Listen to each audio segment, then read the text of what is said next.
Hey, what's up guys, Quinn here, and today we're going to be taking a look at another Transformers figure. This is a JYH Toys AA10 Wasteland, a knockoff version of the Studio Series 101 Scourge from Transformers Rise of the Beast. If I sound any different, that's because I'm not at home right now.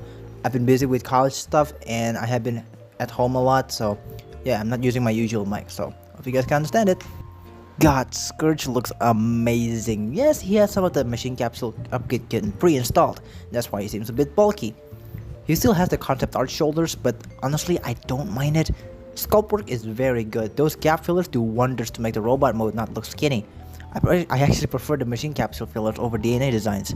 Yes, it's not 100% screen accurate, which is the entire point of Studio Series, but who cares about that anymore? But he still looks good and he is so photogenic. I spent a lot of time putting this guy into different poses. Accessories wise, it's pretty good. He comes with his mask, but the peg on mine snapped, so that's why you've been seeing his unmasked face this whole time. It's made out of soft plastic material that is very flexible. If you do decide to get this, I would advise caution on the mask because it is very brittle. His face looks great. The intricate mechanical details are sculpted well and the eyes are painted nicely. I kinda prefer this head over DNA designs, not gonna lie. You also come with his cannon and I really like how it looks, as well as his blade. He also comes with his infection device that he used to corrupt Eraser in the movie, and it is plugged into his left arm. When I first saw this, my first thought is to remove it because I want to plug his cannon. I tried everything I could think of to remove it, but it just wouldn't budge. Eventually I removed it, but not until I broke it in half. Turns out it was super glued, and that's not the only thing that is glued. The gap fillers and I believe the neck are super glued. So if you guys want to remove those, make sure to dissolve the super glue before blindly scooping it out like I did. And yes, the gap fillers also work on the authentic Studio Series 101 figure. It is the same size, so it should theoretically fit. You can plug the cannon into his left claw, like I said, but it is not the best fit. Sometimes it likes to dismantle itself and you can't fully close the claw, but still, I appreciate that they kept this feature from the machine capsule kit. The blade also comes separately in a box and you can have it unplugged or plugged in. And it still retains the holding feature from the original SS-101 figures. It still uses the original hand instead of the machine capsule kit. All in all, I enjoy messing around with this figure. He's solid and his joints are super nice and tight. I think he is a pretty good substitute for that original figure.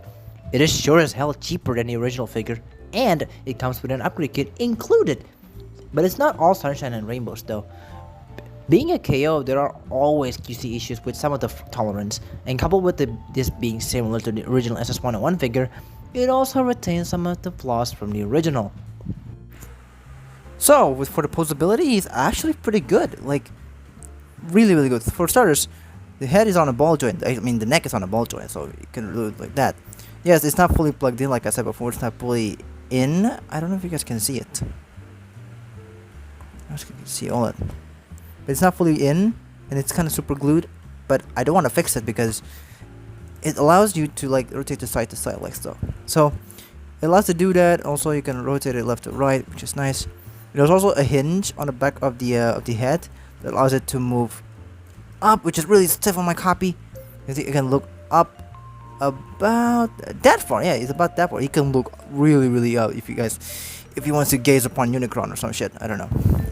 The shoulder pad can also move a little bit independently, and at first it might thought it has the trigger happy shoulders like so, but no, there's actually another hinge inside, so you can move out about that far. So you can still move your hand like a normal person. Pretty good. You can also activate this, but like, why would you want that? You do have a bicep swivel, single jointed bend at the elbow, and this one goes about 90. The other one doesn't. It doesn't go about 90. It's like 45 or 50 degrees or something like that. It doesn't go 90. Slightly under 90, I believe. I don't know. I'm not good at math or some shit. And the claw is also individually articulated also as well at two distinctive points. But for some reason, you guys can see it. It's a bit curved. It's not straight. I don't know if it's in the original figures like that, but yeah, it is curved. And the machine capsule kit, I believe, is straight. This is where BAIWEI kind of like wins in this department because all of these are straight. And it doesn't really that intrusive, but like it's bothering me a little bit with all the curvedness, especially when you're trying to like align it and stuff like that. Oh, and also can move. It can also rotate, but it's pretty tight. It doesn't really roll as freely as DNA designs, but like I don't care. It's still there. You can plug the cannon inside, as you can see, like I said before. It does have I believe, a waist swivel, which is pretty nice. And this is where you store the gun. It's stored on his back. There's a little port over there. Just plug it. I'm just gonna put it on the side. It has a waist swivel, which is pretty nice. The legs can move forward about that far. It can move back about that far. It can go in and out. You have thigh rotation, which is pretty so you have right thigh rotation, ratcheted knee that goes 90 degrees. Really nice ratchet. I don't know if you guys can hear it.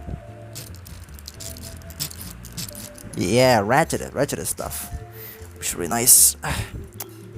And the ankles can move up.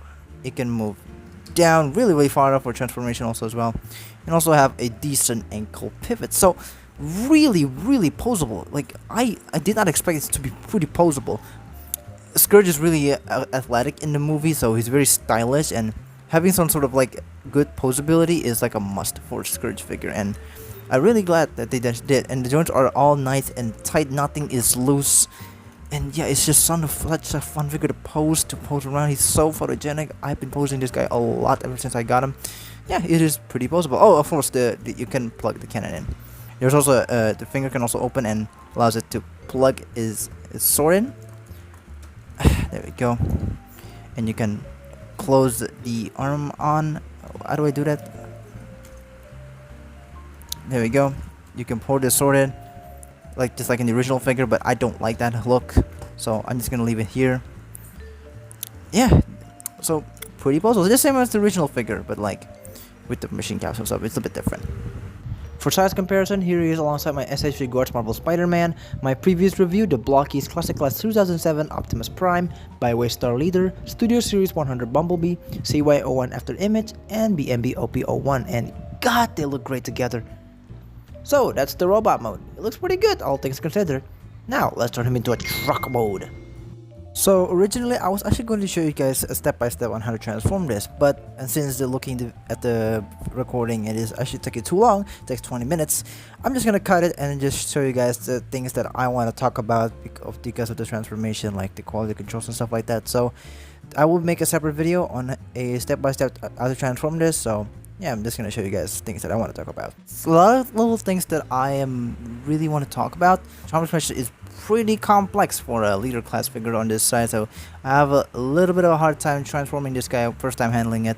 So when I got it all sorted out, it's actually quite fun. Since this is the same as the original figure, it still has the clear plastic. So I mean, I know that some of the official copies, like the cracked one and stuff like that, are actually stolen toys.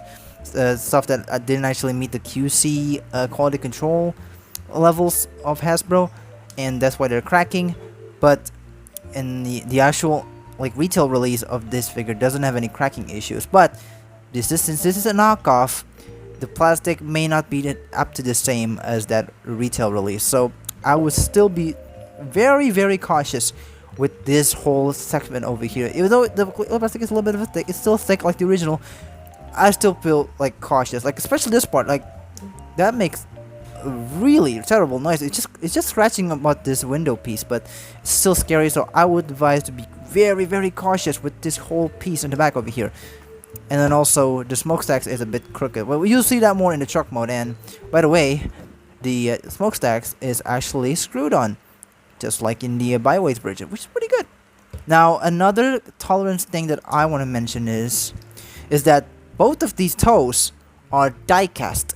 And what's the problem with that? I think die cast is actually pretty good. No, the thing is, if you change the material in the Transformers toy and then have all of the tolerance sorted out with that original material, there's gonna be a tolerance issue with the new materials. A sample like this.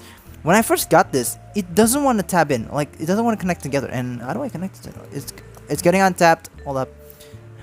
And when you're trying to put it together the first time around, I mean, it's really stiff. It's very hard. I'm actually afraid of breaking the plastic or the die cast because of this. But over time, it gotten loose, and eventually I got it, push it like that. But taking it off is such a pain. I have to do a lot of wiggling and stuff like that, as you can see, and flexing the plastic. I would recommend you just twisting it up and forward with the knees to kind of take it out, and it's kind of difficult, as you can see. It eventually it takes off. It comes off. Yeah, there we go. It comes off, but not without a some kind of force to do it, which is very scary. And I will also advise to be careful and doesn't want to tab in again. What the hell?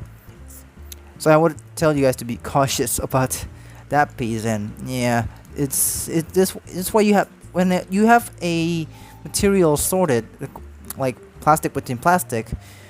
When you change that, it becomes neutered. The tolerance is neutered. That's why I'm really not afraid of this one, even though I like the toe piece. So just be cautious when you're plugging it together. And also this toe piece can be removable, easily removable. I might actually just remove this after this review because I don't really like it. It just flops around. It's not really that tight, and sometimes it can pops off easily. So there's a slot over here that should connect with the claw, but it doesn't line up. No matter how much I try, it doesn't line up, which is so weird.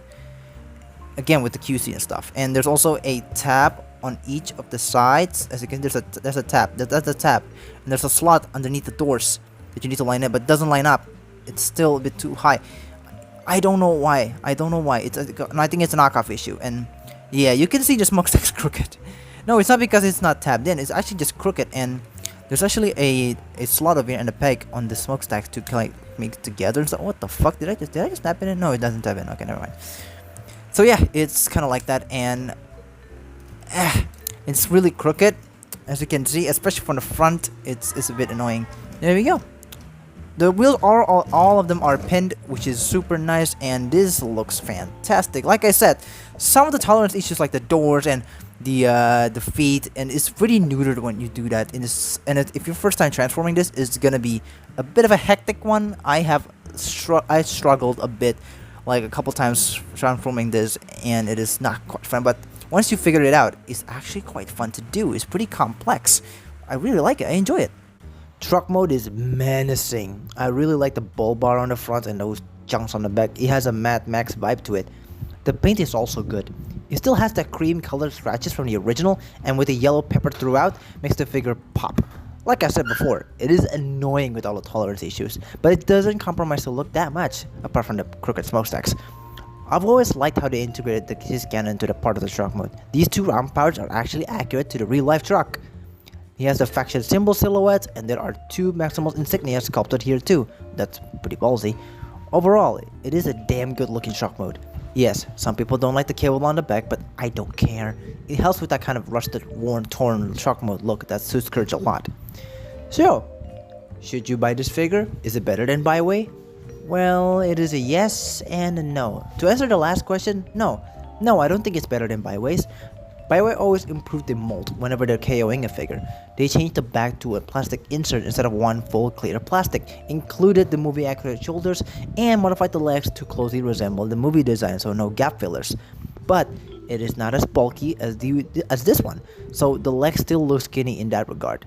And you still need to transform since the movie accurate shoulder doesn't help in transform if you use the movie accurate shoulders. It all depends on your preference. I personally prefer the JYH choice version because you can actually plug the cannon correctly instead of plugging it from the barrel. Not to say that this figure is worse than BAIWEI, it's still good, but they added screws to the smokestacks to minimize the chances of it getting loose over time, just like BAIWEI. But BAIWEI is objectively more solid in the terms of structural integrity. I could be wrong about that though, I don't have the figure. I honestly recommend this figure if you want to display this with your BNB OP01 because they're essentially the original figure with some minor differences. Both this and BAIWEI, the Scourge figure, not Optimus Prime, are priced similarly, so pick whichever you want because both are solid figures. That's gonna be my review of JYH Choice 8810 Wasteland. I hope you enjoy it and find this review useful, and I'll see you guys next time.